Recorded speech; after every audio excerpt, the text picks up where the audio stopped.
I retired to a quiet ranch, expecting peace, not war. Then the HOA president declared my fence illegal overnight. She hired men in uniform to drag me off my land.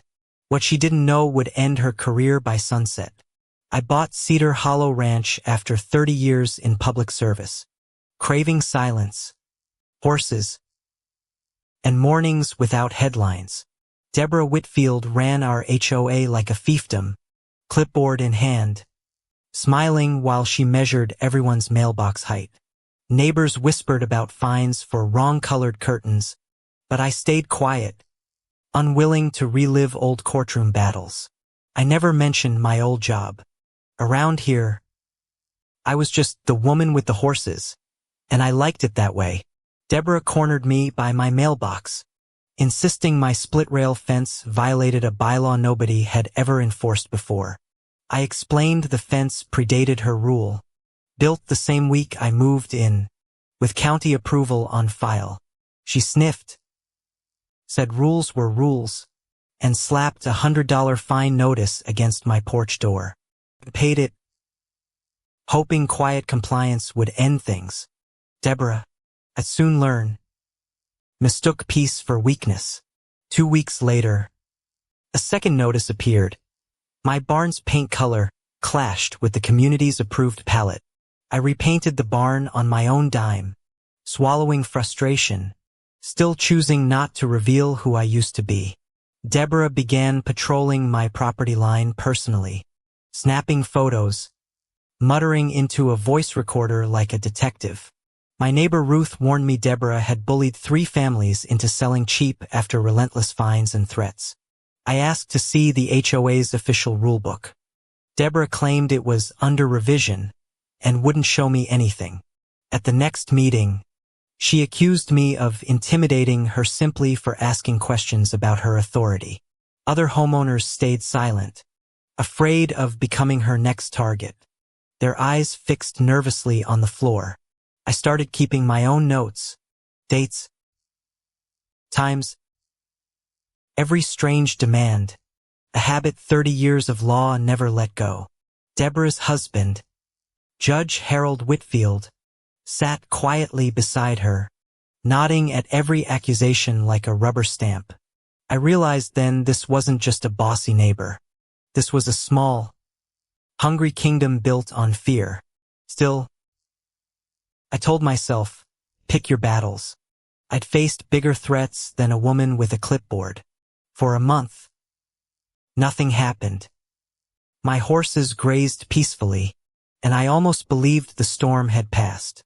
Deborah smiled at me once at the mailbox, sickly sweet, like a predator deciding I wasn't worth the trouble. I let my guard down, spending afternoons repairing fences, unaware she was quietly building a file against me. Ruth mentioned Deborah had been asking strange questions about my connections downtown. I brushed it off as gossip. Then my well permit, filed properly years earlier, was suddenly flagged as unauthorized by the county office. Deborah had submitted a formal complaint, claiming I'd stolen groundwater from the community aquifer without documentation. I produced my original permits instantly, but the damage was done. Rumors spreading through the neighborhood group chat. Someone spray-painted "water thief" across my mailbox overnight. I didn't need proof to know who inspired it. I confronted Deborah directly. She smiled and said, "Maybe you should have been more neighborly, Margaret." My livestock trailer was suddenly cited for unauthorized parking, despite sitting in the same spot for 6 years. Deborah began forwarding my personal information to HOA members, hinting I was hiding something from my old career. I contacted the county clerk quietly, discovering Deborah had altered 3 meeting minutes to grant herself new powers. The bylaws she waved around weren't even legally ratified. 2/3 of homeowners had never voted on them. I gathered copies, careful and methodical, the same way I once built cases that put dangerous men away.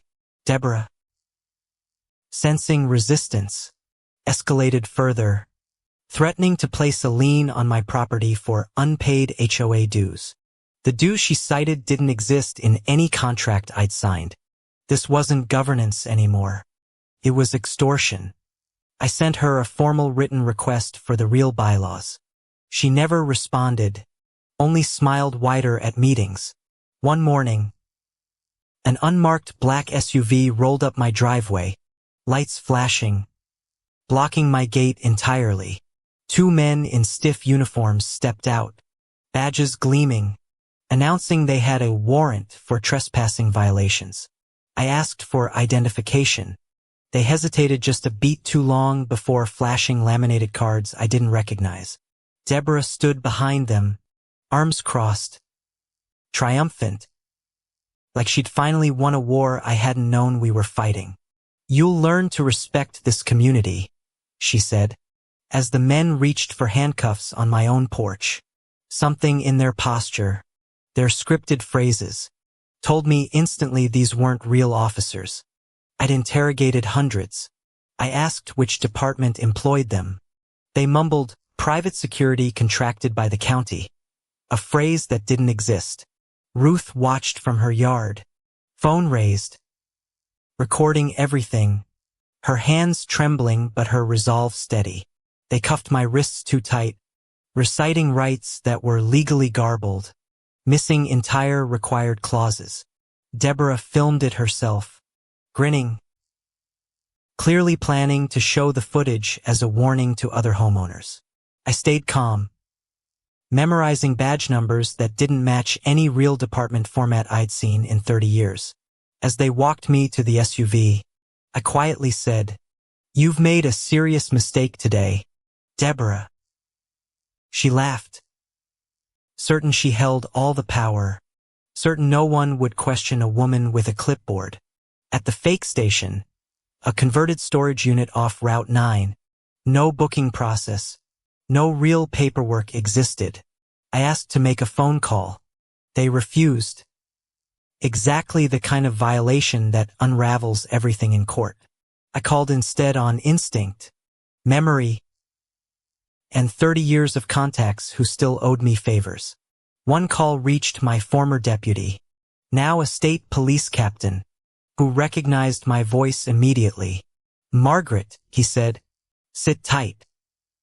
We're coming, and we're bringing everyone." His tone told me this was serious. Within 20 minutes, real patrol cars surrounded the storage unit, lights blazing, radios crackling with urgent chatter.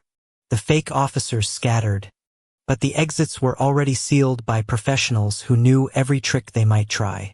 My old title finally mattered again. Former Attorney General, detained illegally by impersonators hired by my own neighbor. Deborah arrived moments later, expecting to gloat, freezing instead at the sight of real uniforms everywhere. "Mrs. Whitfield," Captain Reyes said, "we need to talk about impersonating law enforcement officers. It's a felony." Her face drained of color as she realized the woman she'd handcuffed once ran this entire state's justice system. "You're bluffing," she stammered, backing toward her car. "You're just a housewife with horses. Nothing more." I stepped forward, wrists still red from the cuffs, and said, "I was Attorney General for 8 years, Deborah." Ruth's video was already uploading, capturing the fake arrest, the coerced silence, and now this stunned confession. Judge Harold Whitfield arrived, panicked, trying to intervene, only to be reminded he had no jurisdiction here. Officers found documents in Deborah's SUV, forged meeting minutes, fabricated fines, and a spreadsheet of targeted families. 3 other homeowners, emboldened by the scene, stepped forward with their own stories of threats and forced sales. Investigators traced the fake security company to a shell business Deborah quietly owned under her maiden name. She'd been collecting illegal fines for 2 years, pocketing thousands meant for landscaping funds that never existed. Deborah was arrested on the spot, this time by real officers, her wrists finally wearing the cuffs. Judge Harold resigned within the week, facing his own inquiry for signing blank warrant forms for his wife. The HOA board dissolved overnight.